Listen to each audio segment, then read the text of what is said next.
শহর বলে এটা ছি। সরকার আসলে যে সরকারে আসে কোনো উদ্যোগ নেয় না। আগে তো এরকম ছিল না, এখন কেন 2 বছরের মধ্যে দেশের অবস্থা এই পরিস্থিতি হইল? মাত্র 15-20 মিনিটের বৃষ্টিতেই ডুবে গেছে রাজধানী ঢাকার ফার্মগেট এলাকার রিং রোডটি।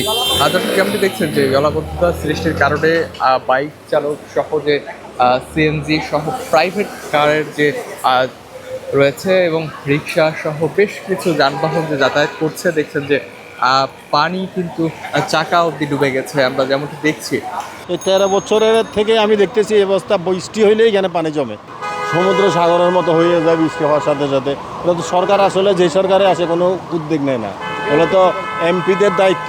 ড্রেনে তো পানি যাচ্ছে না, ড্রেনে পানি গেলে তো আর এরকম হইতো না। অবশ্যই ড্রেন নিয়ে এত সমস্যা আছে এখানে, এটা দীর্ঘ বছর থেকেই অবস্থা, দীর্ঘ বছর।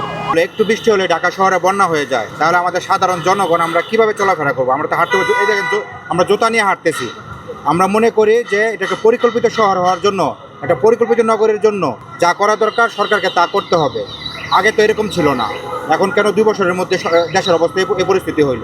সবসময় বৃষ্টি আসলে পানি জমে, অনেক বছর থেকে এই সরকারের কাছে আমরা জানাতে চাই যেন অতীত, এই দেখেন বন্যা কি ঢেউ, সমুদ্রের ঢেউ, বঙ্গোপসাগর এখানে চলে আসছে আজকে ফার্মগেট। কিছু হইলেই, হালকা একটু বৃষ্টি হইলেই জায়গাটা পানি উঠে যায়, দোকানপাট, ইউনিভার্সিটি, সব জায়গায় পানি ঢুকে যায়। এটা সরকারও ব্যবস্থা নিচ্ছে না, কেউ নিচ্ছে না। হ্যাঁ, ড্রেনের ব্যবস্থাটা করলে কিন্তু হয়ে যায়। এই জায়গাটা অনেক দিন যাবত, দীর্ঘদিন। এটা কি আদৌ শহর? এটা ঢাকা সিটি বলে না, মেইন শহর বলে। এর কি অবস্থা দেখেন একটু, গাড়ি চলতে পারতেছে, মানুষ চলতে পারতেছে না। ফকিন্নি দেশ। এটা কাকে দোষ দিব আপনারা? কার গাড়ি দিব? এটা যদি কেউ যদি বিদেশি একটা লুক দেখে বলবে এটা স্মার্ট বাংলাদেশ বলবে? গ্রাম আরো ভালো, গ্রামের পরিবেশ অনেক সুন্দর। এটা শহর বলে এটা ছি।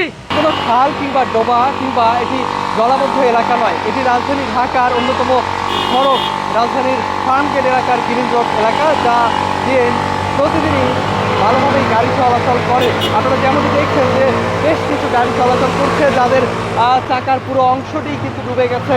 এই যে সড়কটি ডুবে গেছে, এটি আজকের চিত্র নয়, সামান্য 15 থেকে 20 মিনিটের যে বৃষ্টি তাতেই কিন্তু ডুবে গেছে, যার ফলে ভোগান্তিতে পড়েছেন সাধারণ মানুষ।